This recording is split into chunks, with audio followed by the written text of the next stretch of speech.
ওই যে মাসে কামলা দেয় আসরের সময় বাদ যায় হ্যাঁ আর বেলা হন যায় গেছে গা, তুমি এখনো বাদ যাও না। আমার যে চুক্তি নিছি আমি এই যে বেলা উঠা ডোবা পর্যন্ত এই জন্য তো চুক্তি তো নিচে তো বুঝলাম, বাড়ির মধ্যে যে চাল নাই, রাইতে আন্দুর মুখে সকালে না খাই আইছো কামে, রাইতে যা তো এর দিলে এক প্লেট তো খান নাকবো, 8,000 নাক ছিল না, 2 কেজি চাল কিনে আনলানি। তুমি এক কাম করো, ওই যে গৃহস্থর বাড়ি যায় রে, যা তো বলে তখন আমার এসে কামলার দামটা দিলে উপকারে রাখবো। চেহারা দেন আবার 2 কেজি চাল কিনে আনবো। সকালে যে কাম করবো সেই চাল নাই, ভাত খাওয়া যে যাবো কামে সেই চাল নাই কেন। আমি গেলে যদি না দেয়, আবার ময়না বাকি দিচ্ছে, ওই বাড়ি পোলা এখন সবাই পিকনিক খাইতেছে, ওটা তো না হলে 50 টাকা দেন রাখবো, আমি কোন থেকে দেবো কও? কালকে কিস্তি দেন রাখবো, টাকা পয়সা কিচ্ছুই নেই হাতের মধ্যে।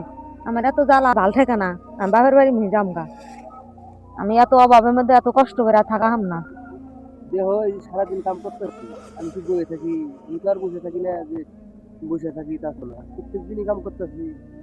প্রতিদিন তো কাম করো, কিস্তি দেন নাগে খান নাগে, একবেলা খাই একবেলা না খায়া থাকি, আবার করে আর কয়দিন চলবো? কি করবা তাহলে গরিব এই যে ময়না যে কান্দিতেছে, ময়না কি করবা তুমি? কি করবা গরিব মানুষের কপাল সবাই।